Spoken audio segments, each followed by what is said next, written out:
Anybody with a birthday on the 14th must really be freaking out.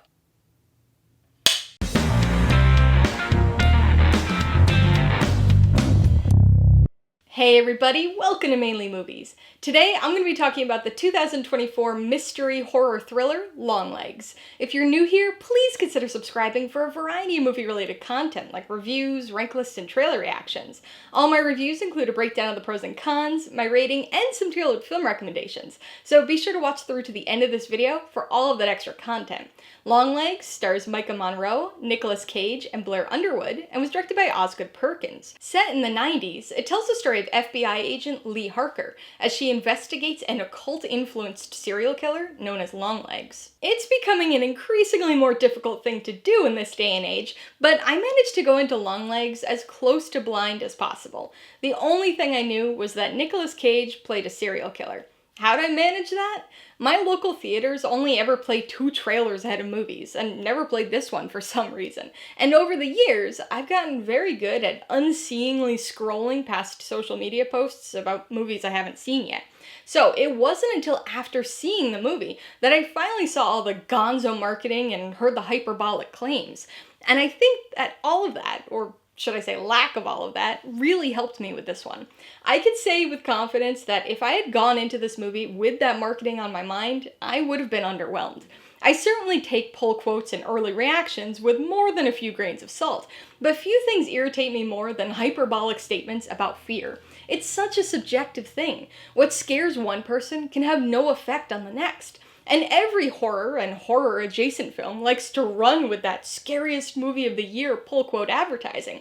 But it's been a long time since I've seen people get so caught up and convinced by it as I have with Longlegs. As I said before, fear is very subjective. So I have no doubts that there are people out there who have been and will continue to be genuinely scared by Longlegs.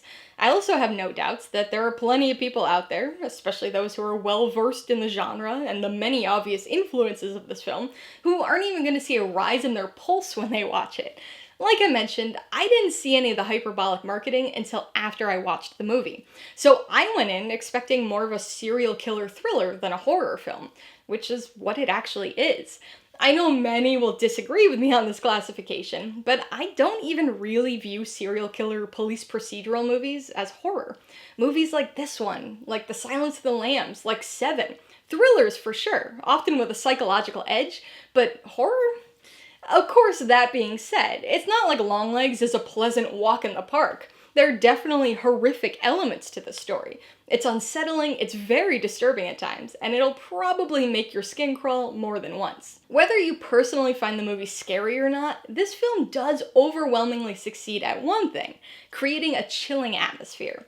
The film opens with a creepy period and stage setting sequence, and then approaches the serial killer investigation with increasingly mounting dread. It's a very slow burn, something I appreciate in investigation films and thrillers alike, and everything about this movie contributes to this atmospheric buildup. The cinematography and lighting, the hard-to-pinpoint offbeat quality of Monroe's performance as Harker, the creepiness of the occult elements and satanic panic chills, and of course, Longlegs himself. This is a very disturbing character, both in action and appearance. Physically, Nicolas Cage is barely recognizable in the role, but behaviorally, he comes through at times. A lot of those Cageisms you're used to seeing in his movies are still here, just in a very different context than normal. This is a movie that, in spite of its marketing, will fit in nicely with other serial killer thriller police procedurals, including the many that clearly influenced it. The initial mystery and investigatory thread of this film is really good, and the eventual revelations are satisfyingly disturbing, but things do waver a bit on the narrative front throughout the midsection. I can't get into specifics since this is a spoiler-free review, but there are a handful of what I guess I would call over-conveniences that occasionally propel the story forward. These things do sort of get an explanation by the end, but in the moment, they're kind of glanced over in this unquestioning way that's just sort of weird. So it gives the story a narratively disjointed quality, but the atmosphere and mood are continuous, which in a film like this was clearly the priority. Alright, let's talk about the pros and cons. The biggest pro has got to be the atmosphere. Whether or not the movie's scary for you will very much depend on if you're frightened by serial killers or the occult, but regardless, it's likely to unsettle you at the very least. There's this pervasive sense of dread throughout the film. It feels dirty, in a way that's not grimy or gross, just heavy, and with this unclean atmosphere surrounding it. It's a tense and creepy movie that really leans into its satanic panic vibes. And even if you're able to figure out where the story's headed, the frequent slow zooms and use of empty space keep you on your toes. The story itself isn't always the most consistent thing, but the general mood and atmosphere definitely is. The second pro is the investigation.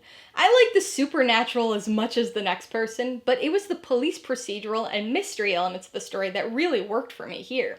The clues, the crime scenes, the interviews, it's definitely a slow burn, but it's tense and quite disturbing as the mystery is slowly unraveled. Harker is an odd and often socially awkward character, but it's definitely compelling to watch her investigate, and I wish we had gotten a little more of that than we actually did here. On the con side, the biggest issue is the disjointed story. Tonally, this is a very cohesive film, but narratively, there are some gaps and big jumps. None of it results in anything awful, but there are a few segments of this film where revelations or investigation breakthroughs are kind of just glossed over. Certain things happen that nobody seems to question, which is a bit weird considering the story largely focuses on FBI agents, who you would expect to be skeptical, or at the very least curious about how certain things occur. At times, it feels like some of the supernatural or occult elements are used as a crutch, and this results in an occasional disconnect between the slow, methodical police procedural side of the story and the splashier art house horror moments. Before I give you my rating and recommendations, I want to remind you that if you're interested in buying Longlegs or any of the other films I mentioned today, I do have affiliate links for all of them in the description below. I get a small commission from anything you buy using one of my links, so I'd really appreciate it if you'd use them if you're in the market for any of these movies. I'm gonna give Longlegs 3.5 out of 5 paws. It's a heavily atmosphere-driven slow burn that takes some questionable narrative turns, but is ultimately an incredibly unsettling serial killer thriller and police procedural. I would recommend Longlegs to people who like serial killer crime procedurals, or those who like slow burn art house horror. That might sound like a weird combination, but it mostly works here. If you like both of those things, there's a good chance you're really gonna love this movie. But if only one of those two elements appeals to you, the film might possibly lose you for one of its two halves. If you liked Longlegs, I would recommend The Exorcist 3. This is another investigatory horror thriller that defies audience expectations. Despite its loose narrative connections to the first Exorcist film, this is largely a slow burn police procedural centered on tracking down a serial killer. It's a very atmospheric movie, but definitely strays into the supernatural at times too. If you'd like another supernatural horror with some similar elements, you should check out The Conjuring, The Devil Made Me Do It. Once again, pulling from the case files of Ed and Lorraine Warren, this third mainline film in the Conjuring franchise explores an inexplicable murder case by delving into the occult. And if you'd like another really strong serial killer thriller, you've got to check out The Silence of the Lambs. There are a number of similarities between these two films, ranging from the characters and performances, to the slow burn procedural elements, to the time period setting, and even the thrilling, intense sense of dread. Alright, a couple of questions for you guys. Number 1, have you seen Longlegs? If so, what'd you think of it? And number 2, what's your favorite movie about a serial killer investigation? Be sure to leave your answers in the comments below so we can get a discussion going. Alright, so if you got some enjoyment, insight, or information on this review, I'd appreciate it if you'd hit that like button. And if you haven't done so already, please hit subscribe while you're at it to see more videos like this. Till next time, this has been Alyssa with Mainely Movies, the way life should be.